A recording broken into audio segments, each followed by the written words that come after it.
coming back very quick, right?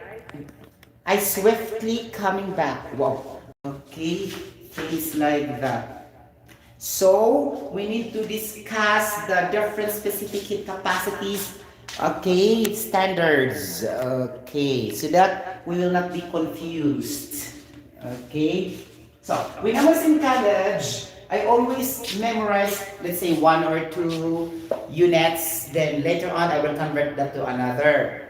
Things like that. Then when I'm working already in different countries, for example, from Taiwan, UAE, Qatar. I almost rotated in the Gulf countries. Normally in my day offs, okay, I still have to read a lot or I will be able to attend training to improve my standing on OSH, things like that. But this type of shifting a career path, still the passion of learning science and math are not really stopping, things like that. So it's really continuous even up to this point. So that's why it's still accumulated, even though I'm, let's say, 30 years ago, no, it's 20 years ago, past in my education. Okay, so I could still remember some, though not all. Okay, but I can still remember. Okay, things like that. Okay, now, so the water really will set as our barometer to really learn a lot because, majority of the problem solving in science will start with water, air, alcohol, and the common gases like nitrogen, oxygen, chlorine gas, this only, carbon dioxide, carbon monoxide. So it will not reach to the complexity of other gases unless otherwise specified, the unit will be there. Okay, so that's why we can memorize a little bit from their physical properties, okay, or chemical properties of the most basic pure substances. Okay, pure substances in water, air, like that. You get the point? Ganon. So now, we will deal with water. Okay? Because some substances have very low specific heat capacity compared to water. So it's not really play an important role. But for water, it has a very big heat capacity. That's why. For example, if I have iron, so iron have a specific heat capacity of only 0.54, things like that. Now for water, it's 4. How many times? Times 3, times 4. But imagine, iron is a metal. It's highly conductive to, thermal conductivity, meaning heat. Okay, and also for electricity because that's metal. All metals are conductive to electricity. Highly conductive. You get the point? Metals. That is one of the properties of metal. Okay, highly conductive. You get the point. Aside from malleability, ductility, like that, luster, can be hammered into thin sheets. If you can still remember the properties of metals, right? In our basic chemistry. So aside from that, there's, thermal conductivity. Okay. You got the point? Ganon. Okay. So, that's why, okay, it's very difficult to manage all specific heat of the substances because usually point something, point something, point something. For example, specific heat capacity of, let's say, carbon monoxide. Okay, that is 0.104. Okay, 0.104 joules per gram degree Celsius. O, diba? You got the point? And then for mercury, 0.104. So it's very less, right? Okay, but take note with the air. Little bigger, 1.01. So it's almost closer to the water, right? Okay, why this happens? Again, we can calculate that through chemical bonding. It depends on the electrons of air and electrons of the water. That's why we can say which among them have a higher specific heat or what. That is not our topic. Okay, too much. Okay, got the point. Things like that. Now, if you draw a table like here, ganon. Okay, so table. Okay, so we need to tabulate. Okay, so we need to tabulate, no? Okay, things like that. Okay, so the three phases of the water, we have the solid, liquid, and gas. The solid is the ice. So here, phases or phase. Okay, first column. So let's have the water as our substance. So this is H2O, like that. So first, solid or ice. I put ice. Okay, liquid. Okay, H2OL. Okay, and we have the steam as a vapor. Okay, sometimes saturated steam, superheated steam, like that. You get the point? Okay, now we need to draw a horizontal line like that. Okay, eyes like that, chuba chuchu. Okay, get the point? Okay, ganon. Okay, now specific heat capacity. Okay, or specific heat capacity. I love to put capacity really to make it complete rather than saying only specific heat. Okay, things like that. So, what is the specific heat capacity of ice? Okay, the ice we put in our water to have cold water in order for us to drink happily and ever after. Okay, got the point, things like that. So, different sources of books I consulted. Okay, sometimes 2.06, sometimes 2.03, sometimes 2.09. Okay, you get the point. So, there's no specific, but let's just try to have the middle from 203 and 209, which is 2.06. Meaning subjective. Okay, you need to rework again for the conversion. Okay, but for the purpose of discussion, let's have the average, the middle.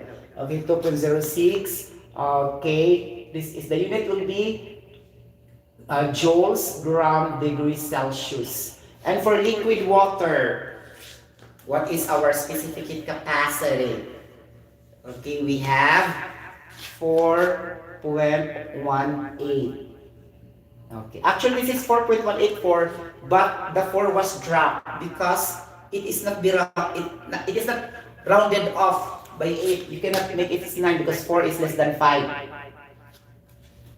Because that is to the conversion factors of 1 calorie is equals to 4.184 joules. That's why you have joules here in the numerator.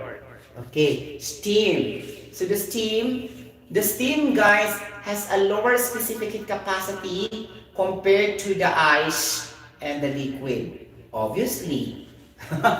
Because the steam is very light. The molecules are very farthest apart with each other. And it can escape to the atmosphere very quick. Okay, so that's why, right? Okay, so 2.02. Okay. Okay, so the specific heat capacity. Now we go to the heat capacity or the heat of vaporization. Ganon? Yes. Okay. We have 3 columns here of the heat of vaporization. Okay. Here. We have here H, delta H vap, delta H fusion, and delta H sublimation. Okay? Okay, we don't have condensation because the condensation is a process of changing gas to liquid. For example, if the water in the sea or the sea will evaporate the molecules in the in the surface of the sea or ocean, it will evaporate to the sky. After evaporation, it will produce clouds in the sky. And in the clouds later on, it will become a liquid by rain. Okay, this process is condensation. Okay, in our nature. Now, for example, if that liquid also will turn into a snow, okay, in countries that is closer to the North Pole or Northern Hemisphere, there's snow there, like Canada, New Zealand, Ireland, or some parts of USA. They are very close to the northern hemisphere. Okay, that's why their country most of the time is cold and there's an ice, right? Or Iceland itself. Okay, you got the point. So from the gas and then to liquid and then it will become solid.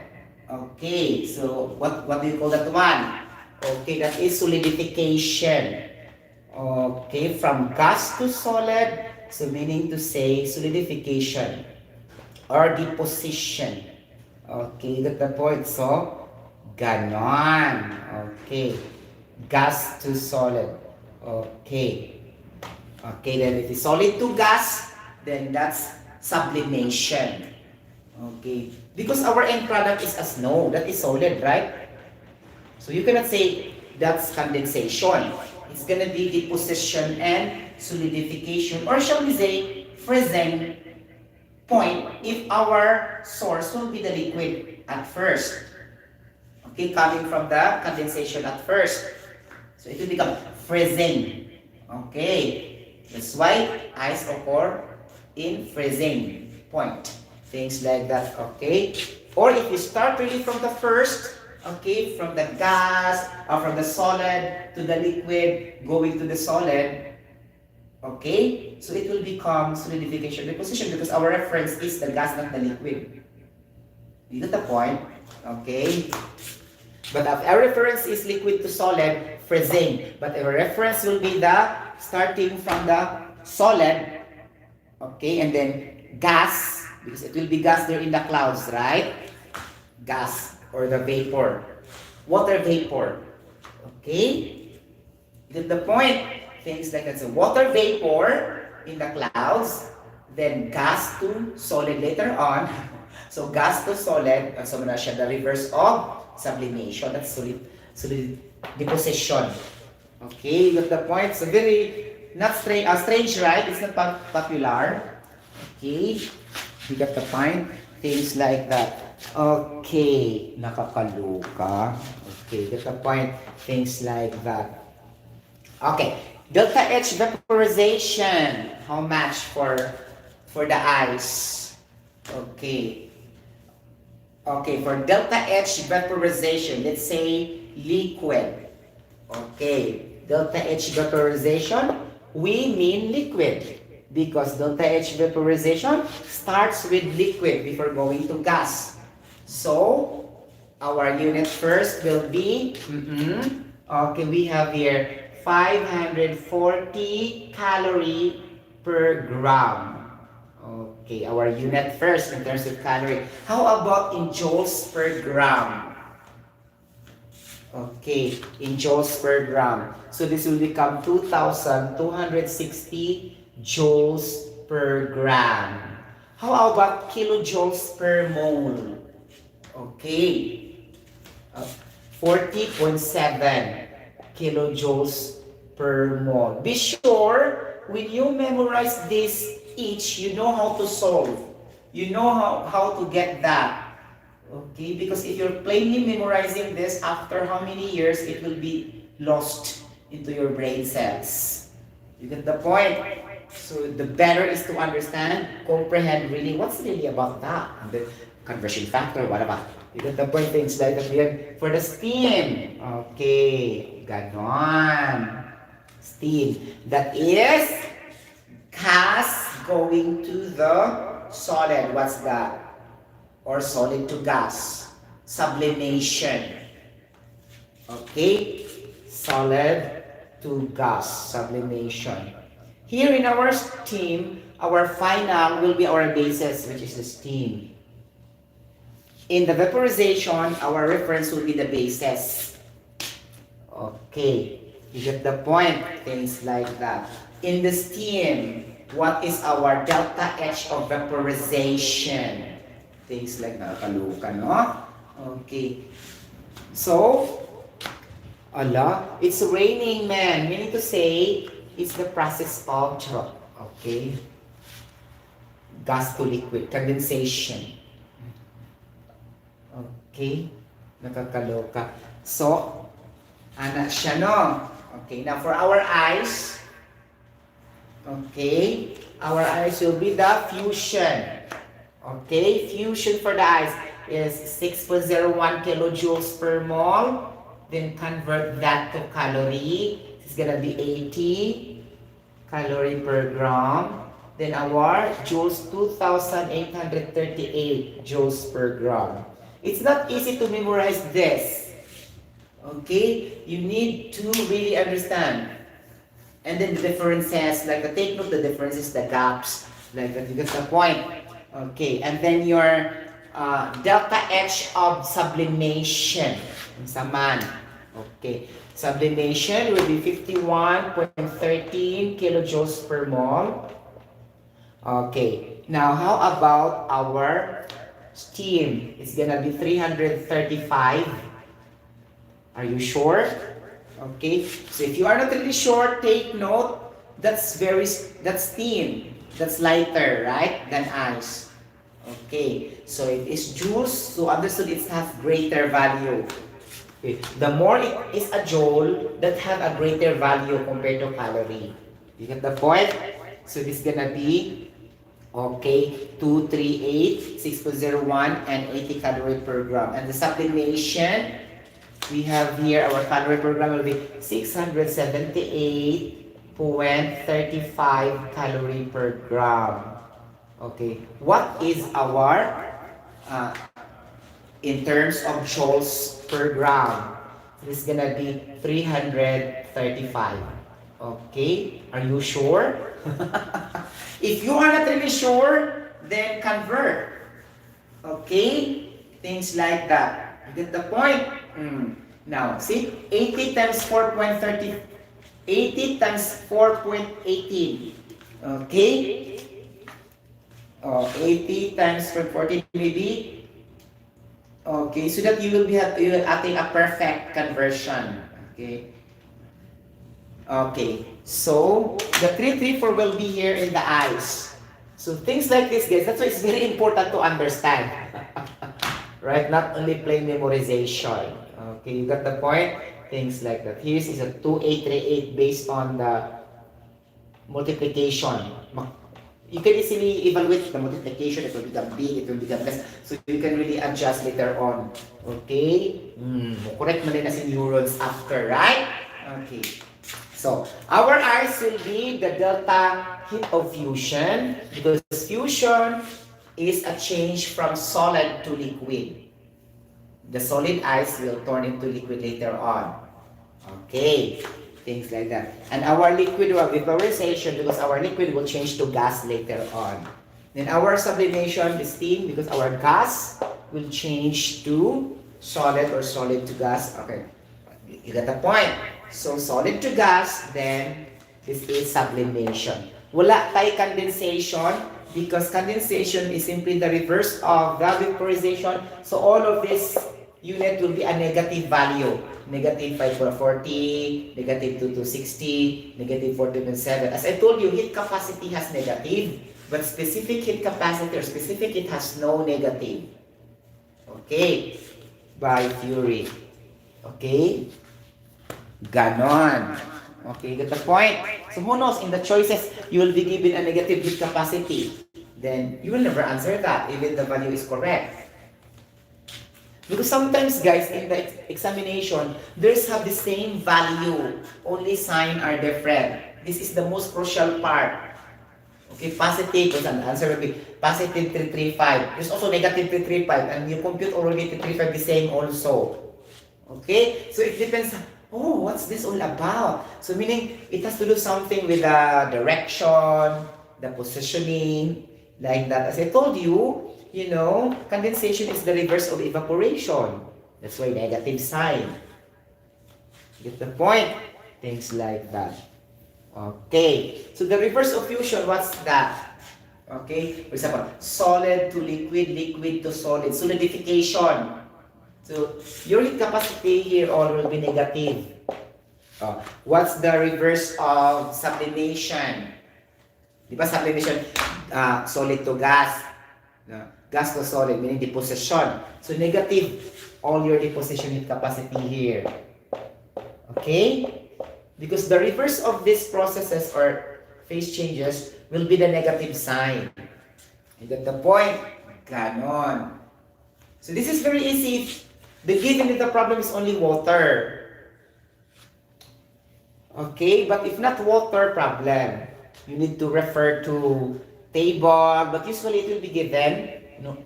Okay, but sometimes really not also. You can solve before using that. What I mean, you can compute the specific heat before you will substitute in the equation. Not given directly. You get the point? Oh, anak siya, di ba? Okay. Di ba? Nakakaloka. Okay, guys. So, muna siya ang may tabo, no?